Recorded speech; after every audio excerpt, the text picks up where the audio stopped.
Viv and Martin and Ben's perspective, starting with you, Viv, what problems were you trying to solve within your organisation, and what was potentially missing from existing SWP approaches and methodologies that were being used?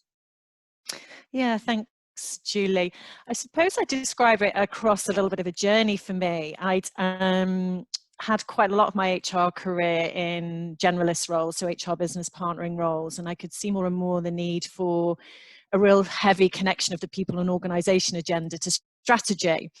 But often we were seeing that being connected in the relatively short term, rather than sort of thinking about the art of the possible, the future focus, and working backwards. And so as a practitioner, I could sort of feel this gap.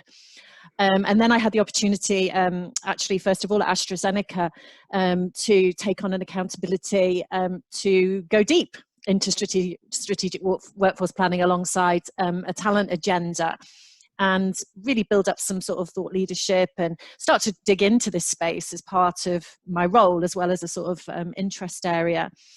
And it started to sort of open up this real opportunity with business leaders to start thinking, for those who were already thinking on a future focused agenda, to join the people and organization element to that.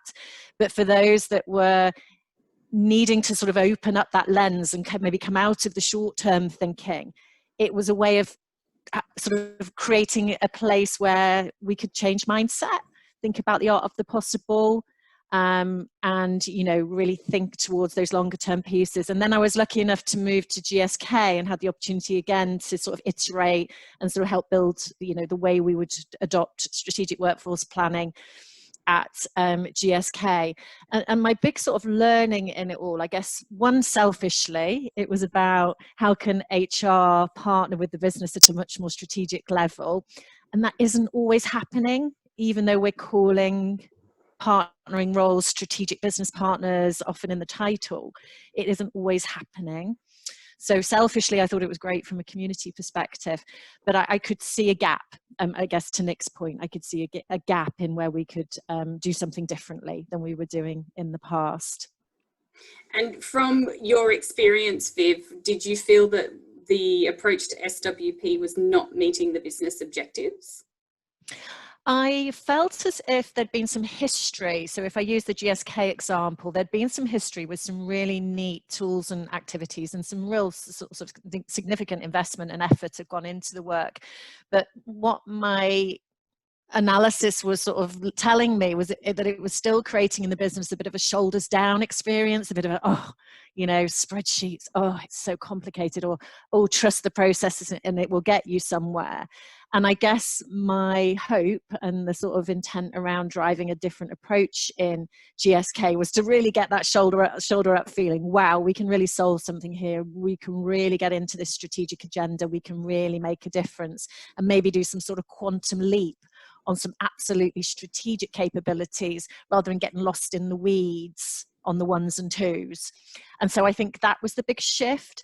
And when I was sort of looking around the marketplace, talking with consultants, thinking about this and how to build this, I was coming across gaps of things that didn't appear to have been thought of yet. And I guess that's where, you know, the beauty of starting to get involved in this work came for me. Right, having all of these great people from different organisations coming to have this, you know, same conversation, and potentially similar problems, if not maybe their own unique ones. Martin, from a Philips perspective, what problems were you trying to solve where you felt SWP needed to be looked at more intently or could be elevated? I think as well as the change in our organisations through that transformation to a healthcare technology company, we're also all aware of the changes that are going on in the workforce and how that workforce of the future is going to be different. Our SWP approach focused on our strategic positions, maybe the top 2,000 out of 80,000 roles, solely on employees.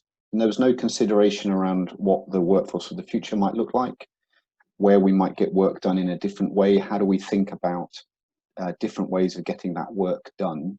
Maybe not through an employee, but if we are on employees, how do we build that future? How do we align our campus or graduate recruitment behind that SWP to build the future leader pipeline and future skill and capabilities that we needed. So I wanted to bring it out beyond just the strategic positions that had been identified and start to embrace some of the wider workforce, be that graduates, campus, or the external workforce. Okay, and Ben, from your perspective from working at ARM, again, same question, what problems were you seeing that you wanted to solve and felt that SWP could help you address?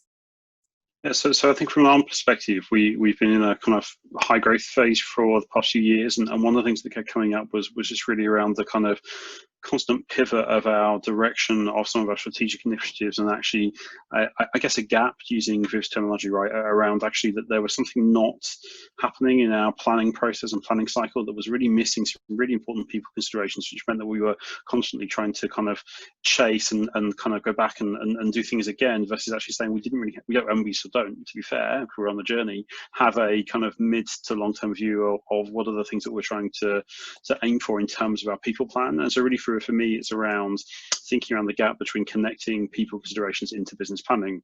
We all do business planning, a lot of talk about it, but actually we're not really said, well, what does that mean from a people and workforce perspective? And I think, again, talking Martin's perspective there around the fact that the kind of different generations in the workplace and expectations are changing and shifting, and we hadn't even really taken account of that in the way that we were hiring and also just growing our business from a headcount perspective. So it was really in that kind of solving this problem. I think also SWP, and we talked about this previously in some of our sessions, has a bad reputation, right? It's a mystical dark art. It's very, very difficult to do. And I think actually one of the things I was really keen to do was see if we could actually do something. And actually that's where, I think we're going to talk this in a second, the kind of power of the collaboration comes in, to say actually everybody's going through the same challenges, and we've all got different contexts and different businesses and size and scale and geographies. But actually when you come down to it, we all face very similar challenges from an SWP perspective. So for me, that was the really interesting piece around, is there some way that we could just share ideas and take things forward? And I guess that's ultimately one of the reasons why we were involved in the Imagine work from fairly early on, is because of that power of the collaborations and that we believe in as a business, and could definitely see the value from an SWP point of view. So quite excited to see what we could do.